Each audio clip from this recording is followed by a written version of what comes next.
Good evening. We had 21 people here at the Rochester Opera House for our remote real-time response group. 14 men, 7 women, the majority describing themselves as Tea Party Republicans.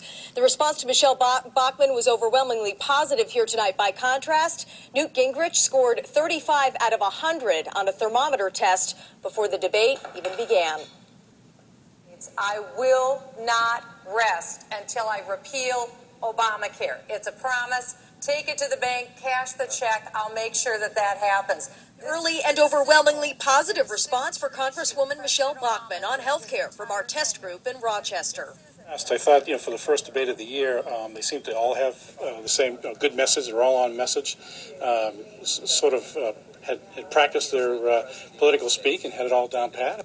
Although some in Rochester thought it was a gimmick when Bachmann announced that she formally filed her paperwork to run for president on Monday, she got another huge approval spike. And Palenti got a huge approval rating from our group when he said this about right to work. The government has no business telling people what group you have to be a member of or not. I support strongly right to work legislation.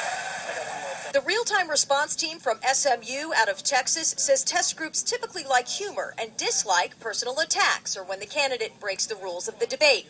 Ron Paul's quip on one thing Obama has done right regarding the economy got a good laugh and an approval spike. Boy, that's a tough question. Overall, Congresswoman Michelle Bachmann seemed to fare the best among our group, and Newt Gingrich got a lukewarm response. But no one we spoke with tonight has made up their mind yet on who would get their vote. I'm still split. I have to say I was surprised by some of the people I liked versus who I thought I would like. Who surprised you the most?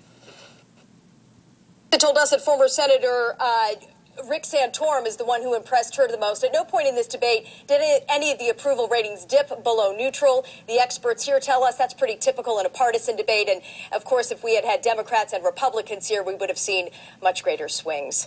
We are live in Rochester this evening. Amy Covino, WMUR.